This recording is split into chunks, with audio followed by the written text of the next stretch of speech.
Hi, guys. It's Mrs. Wood back for one final week of reading. I can't believe it's already the last week of school, but we still have a lot to learn and review this last week about fairy tales. So far, we have learned so much about fairy tales. We've learned most of the things that fairy tales have. So, when we look at fairy tales, we said that they all have characters. So, that's in that second column. They all have a setting. They all have a problem and solution, and they all have a beginning, a middle, and an end. So, let's review the three fairy tales that we've learned so far. We said that Jack and the Beanstalk had both good and evil characters, and that took place in lots of different settings: the house, the farm, the beanstalk. We talked about the problem and solution, that they had no money, but then they found gold things that helped them. And last time we met, we talked about how to tell the beginning, the middle, and the end. So in the beginning of Jack and the Beanstalk, Jack and his mother had no money. So they sold their cow for some beans. Those beans helped him visit the giant and take all of those gold things. And in the end, they had money. So we're able to do this with all of the stories that we've read. The same is true about Cinderella. In the beginning, Cinderella, who was the good character, lived in a house and she was treated like a maid. In the middle, the fairy godmother came and made her into a princess so that she could go to the ball. And in the end, she was able to marry the prince. And then if we review Cinderella or Snow White, we look at, in the beginning, the queen tried to kill her after she looked in her magic mirror and was told that Snow White was the fairest. So then Snow White fled to the forest. She moved in with the seven dwarfs, but there she was poisoned by the apple from the evil queen, disguising herself as an old lady. And in the end, the prince kissed her and saved her. So something that is common in all of these things, and the part that we are going to learn now, is that they all have magic. One of the most important things that fairy tales have is magic. And the part of having magic is what sets them apart from any other kind of story.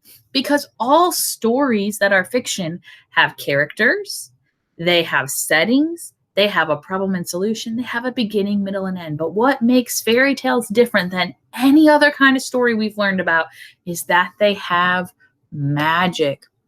So let's think about what you know about the word fairy, because fairy is what we call them, fairy tales. So maybe when you think of fairy, you think of a tiny flying creature like Tinkerbell up there on the screen. Or maybe you think of the tooth fairy who comes and takes your tooth and gives you money when you lose your teeth, right? Both of these fairies do magical things, right? Tinkerbell has pixie dust and she can fly and she can change things. The tooth fairy is able to take your teeth and give you money for them. And they both have a magic wand that helps them carry out their magic. Well, just like these fairies, not all fairy tales have a fairy, though, do they? But they all have some kind of magic. So here are some different things that some heroes or evil characters use that are magical. Sometimes they might have brooms or swords or beans, or they could have any other kind of magical object. But all fairy tales have some kind of magic in them.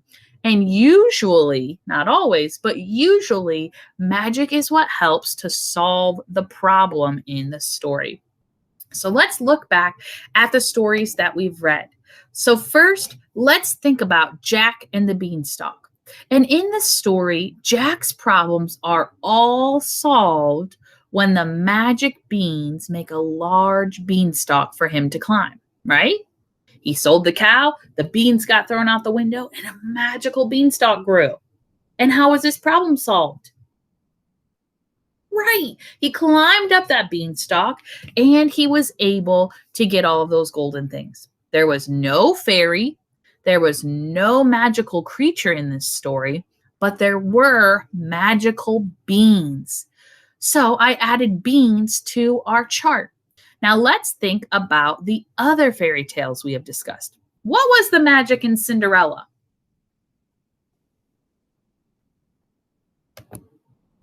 Right. It was the fairy godmother. And did the fairy godmother help solve the problem? Yes, she became a princess. Well, the fairy godmother made Cinderella a princess, and then she was able to go to the ball, meet the prince, and eventually marry the prince. So the fairy godmother's magic by turning her into a princess is what helped solve the story. All right, let's think about our last one. Let's think about Snow White. What was the magic in that story? Okay, I heard some different things, and this one's a little bit tricky because in the beginning, the evil queen used her magic mirror to tell, right? She said, "Mirror, mirror on the wall, who's the fairest of them all?" And the mirror was magical and was able to show her, and it told her Snow White, which is what made the evil queen really mad. But then she being the evil queen, used magic to turn herself into an old lady and make that poisoned apple, remember? And that's the apple she takes and she convinces Snow White to eat it, which is what poisons her and makes everyone think she's dead, right? But I also heard you say the prince used some magic. So some would say that his magic kiss helped wake up Snow White. Some would say it was true love and that it wasn't magic. But let's think. So we have the magic mirror. Did that help solve the problem? No, that's what caused the problem, right? What about the evil queen when she transforms herself into the old lady? Did that help solve the problem? No, that was still causing the problem, right? And what about the true love's kiss? If we're going to count that as magic, did that solve the problem? Yes, that's how Snow White was able to wake up.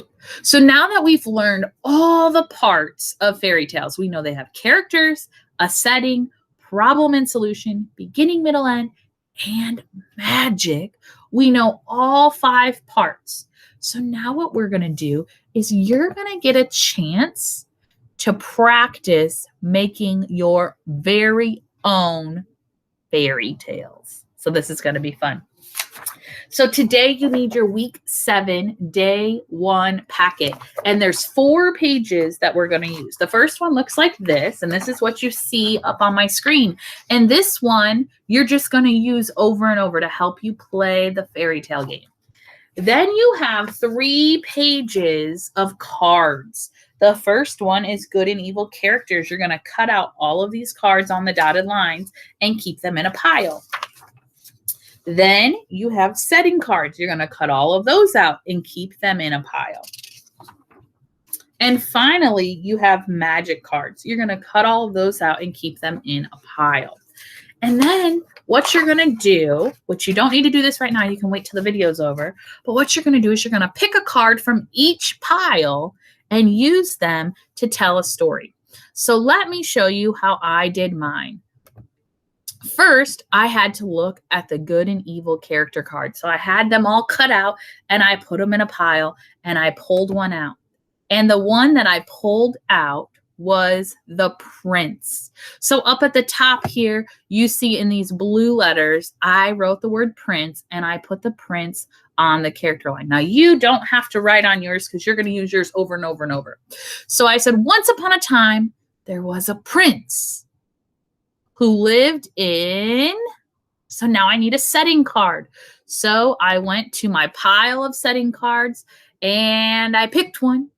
And the one I picked was a gingerbread house. So now my fairy tale sounds like this. Once upon a time, there was a prince who lived in a gingerbread house. That's kind of silly, isn't it? But I'm making up my own fairy tale. So I mixed up the next cards of magic and I pulled one out. What do you think I got? Oh, here we go. Here's what I picked. He had a magic glitter bottle. Oh, so I'm not done now. Now there's no more piles of cards. So I have to fill in this last part by myself. I have to tell you what the glitter bottle did. So here's my story. Are you ready? What do you think the glitter bottle did? Let's see what I chose. Once upon a time, there was a prince who lived in a gingerbread house. He had a magic glitter bottle that could be used to turn people into frogs. Oh, I've never heard a fairy tale like that. That's one I'm making up. So now what you get to do, you can play this game with a friend, like a parent or grandparent or a sibling, or you can do it on your own. But you're going to use this mat and you're just going to put different character settings and magic in and make up your own stories. It would even be fun if you wanted to practice writing this story out. Or if you want to work on your fiction story, maybe you haven't started that yet, this would be a good idea of something you could write about.